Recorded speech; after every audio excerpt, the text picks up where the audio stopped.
These are the 5 best AFLW finals in the history of the competition with my guest, AFL analyst, footy analyst, one of the great footy minds. You see her on, listen to her on ABC, AFL.com.au, The W Show. Gemma Bastiani, welcome. Hello, thanks for having me.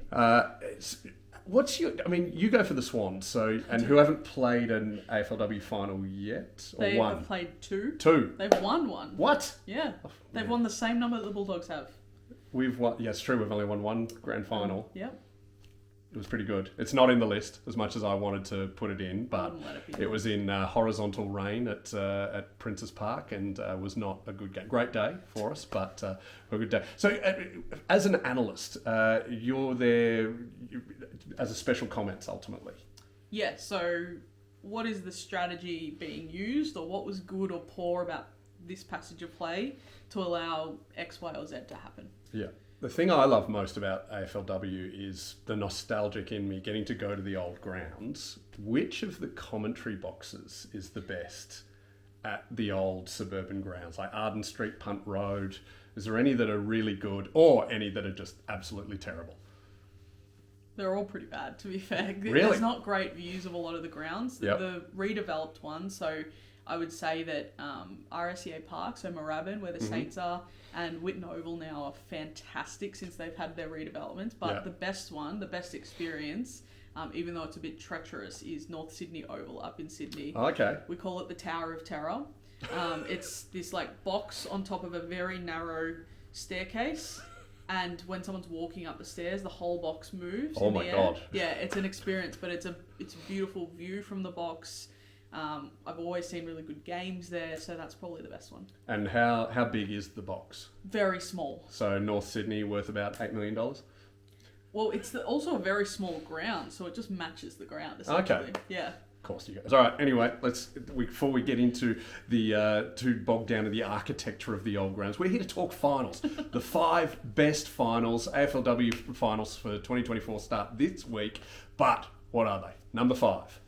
2022 Season 6 Prelim, Melbourne v Brisbane at the MCG, the first AFLW match at the MCG. So it was a spectacle just for that alone. It was brilliant, and we have to say Season 6 because 2022 is the stupid year where they moved it from summer to, or pre-men's season to post-men's season. So there was 2 smaller seasons in 1 year. It was a long year. It was a long year, but hey, I was happy. That was the most amount of footy we ever got. That's true. But this was a brilliant game. I remember watching it on TV. First half, not much to talk about. It was very defensive. Yes. So many. Actually, there's something to talk about. Those tackles. Yes. Epic tackles. And what happened in the second half? From an analysis point of view. The team started to play on their own terms, but like Shannon Campbell was up against it the whole time. Alyssa Bannon's kicked 3 goals against Brisbane on the MCG. Huge performance from a teenager, I believe she was at the time.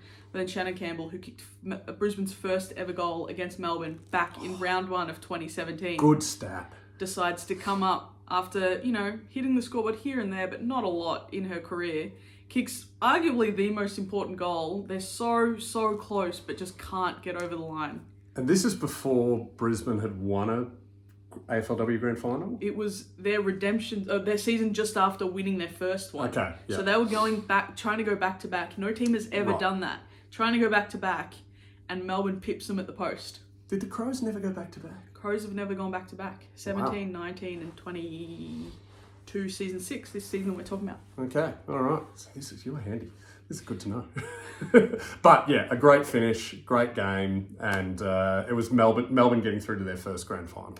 It was. Unfortunately, the next game didn't go so well for them, but they got there. Yeah, well, let's focus on the positives. Focus on the positives. Number 4.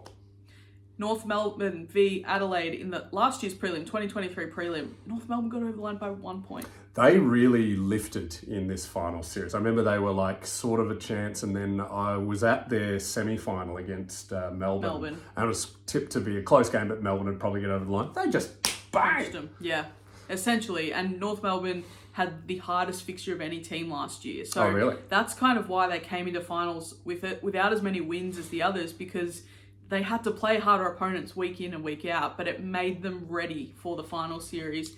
They beat Melbourne in such a big way, but then in this one, they really took it to Adelaide, who were the favourites at that point.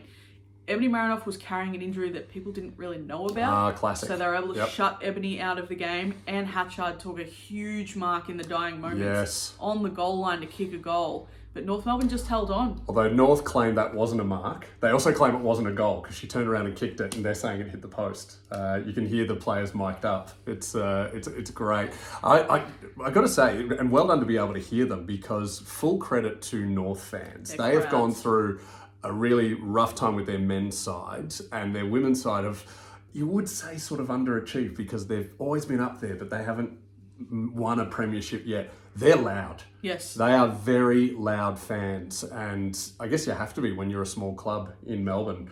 Otherwise, you'll just get absorbed by the other fans. But yeah, they were up and about, really loud, and I think Emma Carney is just such a magical player. And apparently, I mean, you'd know this better than most, the best trash talker in the entire Australian Football League, men and women. Yes. I would love to see Emma versus Tom Liberatore in a battle on the ground, just to hear the banter. I think Dakota Davidson might put her hand up for that. Great.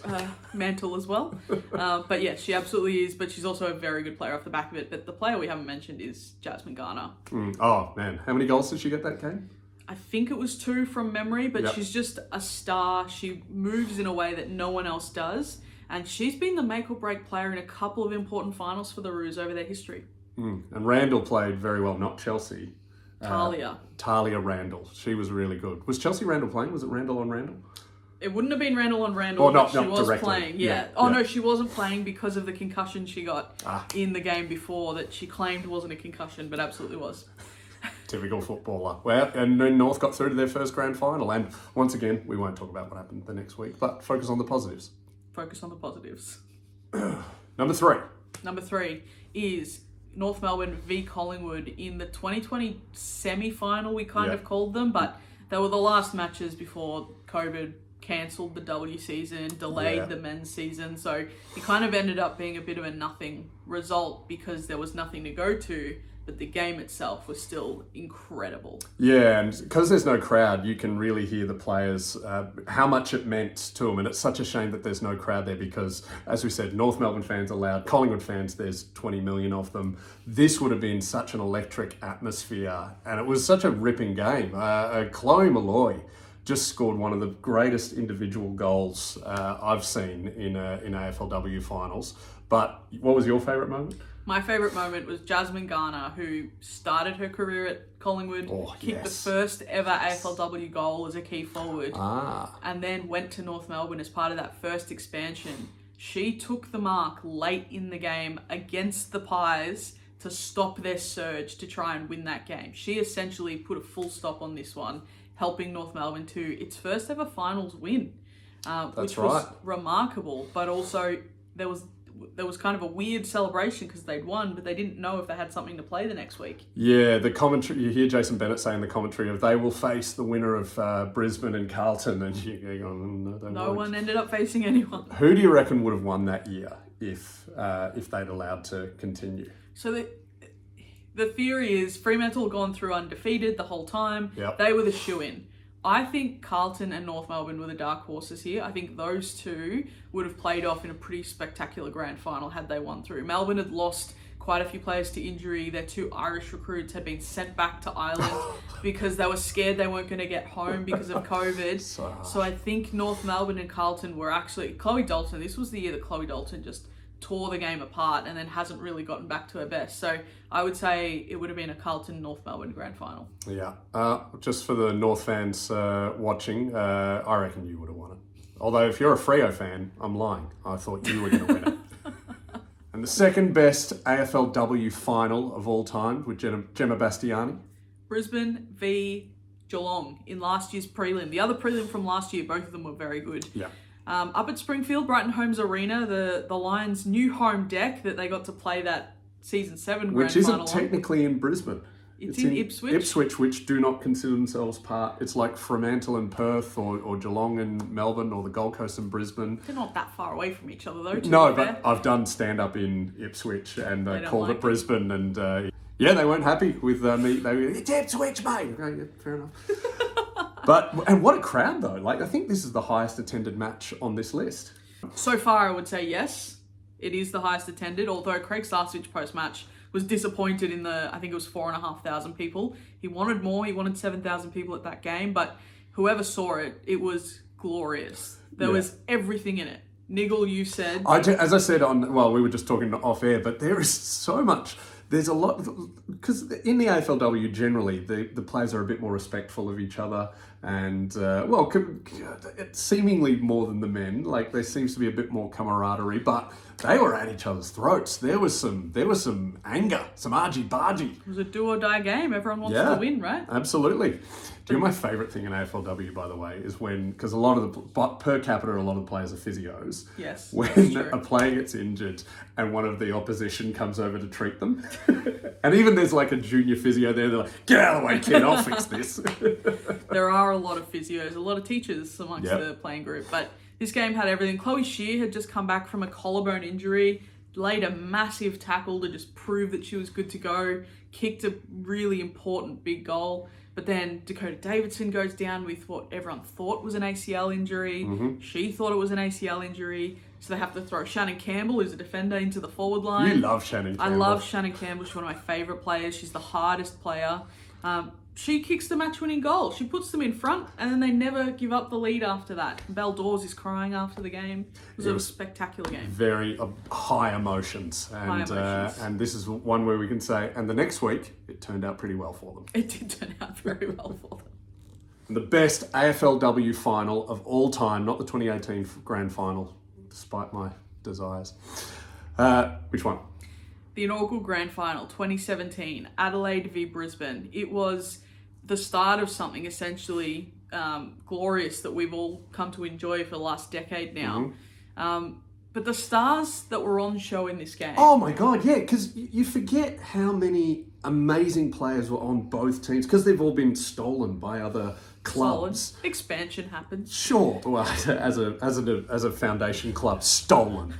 But you've got, like Taylor Harris, Sabrina Frederick-Traub, you've got, who else? Abby Holmes and Erin Phillips are there. They didn't get stolen by other... Oh, no, Erin did. Port, Erin did. Of course. Yes. I would argue Adelaide stole her from her family history, but we won't get into that. I think Ange Foley was a massive part of this, and she's still a fantastic player. Kelly Gibson is now a 3-club player, being a really important asset for the Eagles. Yeah. The players on show in this game, we all talk about Erin Phillips. She won the best on ground medal. We know how great she is. Some amazing goals from Erin Phillips. Incredible. The player that stands out to me when I go back and watch this... Oh, yeah, because I got one as well. Who I don't think gets enough credit for their performance in this game, even though they're on the losing side, is Sabrina Frederick. Yes, it's exactly what I was going to say. She was brilliant in this game. And the dying seconds... Yes. Should have been holding the ball against Erin Phillips, and Sabrina should have got a shot at goal. Wouldn't that have been This will forever brilliant? Be the battle. But the other thing to note about this final is that there's no time on in the first season of AFLW. The time keeps ticking no matter what happens. So late in that game, as Brisbane's surging, Adelaide knows it just needs to lock the ball down. They're just going to waste time. And they did that really effectively. It just shows footy smarts. But it also is the reason we now have time on in our game. Yeah, such a great game.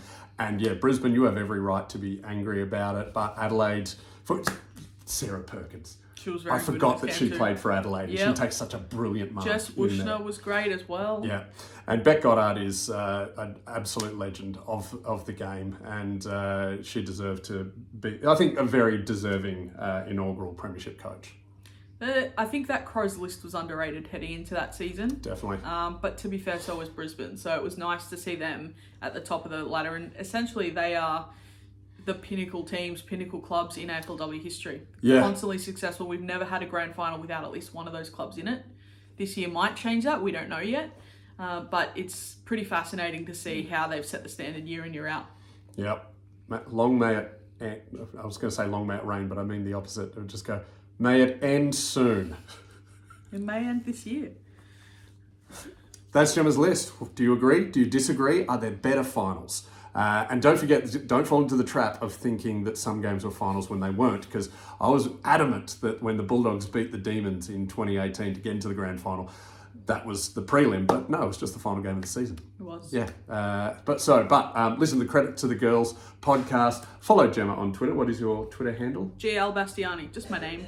Really easy. Well, great stats and analysis in there. And also the W Show, which is on afl.com.au with the delightful Nat Edwards, who's one of my favourite humans on earth, despite her football team.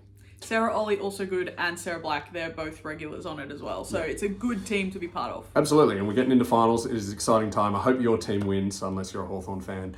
And let us know in the comments if you agree, disagree. And if you're a misogynist bastard who wants to talk about how rubbish AFLW is, go for it. Because I'll comment back, and that'll get the algorithm going, and you'll be doing more to promote women's sport. Thanks, mate.